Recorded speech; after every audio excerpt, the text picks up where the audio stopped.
Hi കൂട്ടുകാരെ, നമുക്കിന്ന് ഇലയട ഉണ്ടാക്കാം. അതിന് വേണ്ടിയിട്ട് നമുക്ക് 2 ഗ്ലാസ് അരിപ്പൊടി എടുക്കാം.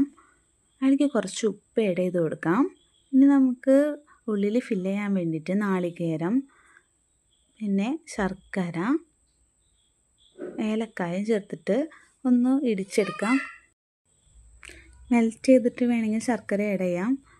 കുറച്ചും കൂടി നല്ലത് ഇടിച്ചെടുക്കുന്നതായിരിക്കും. ഇനി നമുക്ക് വെള്ളം ചൂടാക്കാൻ വെച്ചിട്ടുണ്ട്. ചൂടുവെള്ളം നമുക്ക് ഈ പൊടിയിലേക്ക് ഒഴിച്ചു കൊടുക്കാം. വല്ലാണ്ട് ടൈറ്റ് ആവാനും വല്ലാണ്ട് ലൂസ് ആവാനും പാടില്ല. ഇടയിലുള്ളൊരു കൺസിസ്റ്റൻസിയിൽ നമുക്കത് നിർത്തണം.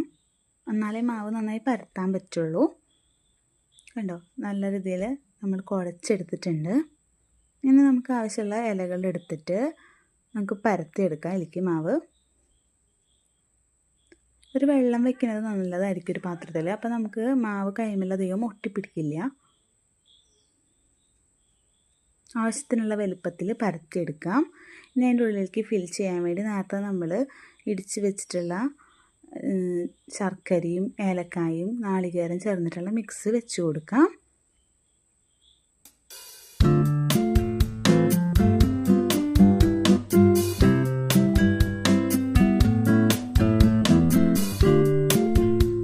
ഉള്ളിലത്തെ ഫില്ലിങ്സ് പോവാത്ത രീതിയിൽ എല്ലാ ഭാഗത്തും നന്നായി പ്രസ് ചെയ്ത് കൊടുക്കുക. ഇനി നമുക്ക് ആവി കയറ്റാൻ വേണ്ടിയിട്ടുള്ള ഇഡ്ഡലി തട്ട് വെച്ചിട്ടുണ്ട്. അതിലേക്ക് ഓരോ അടകളും റെഡിയാക്കിയത് വെച്ച് കൊടുക്കാം.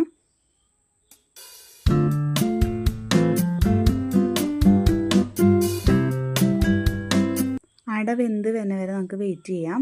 നന്നായി ആവി വരുന്നുണ്ട്. നമ്മുടെ അട ഏകദേശം റെഡി ആയിട്ടുണ്ട്. എല്ലാവരും ഇത് ട്രൈ ചെയ്ത് നോക്കണേ. നല്ല സോഫ്റ്റ് ടേസ്റ്റി ആയിട്ടുള്ള അടയാണ്.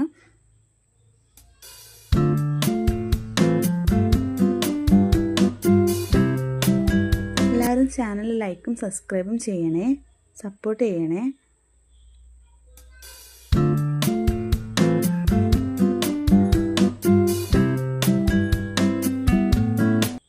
നല്ല സോഫ്റ്റ് അട റെഡി ആയിട്ടുണ്ട്. എല്ലാവരും ട്രൈ ചെയ്ത് നോക്കൂ. Thank you for watching.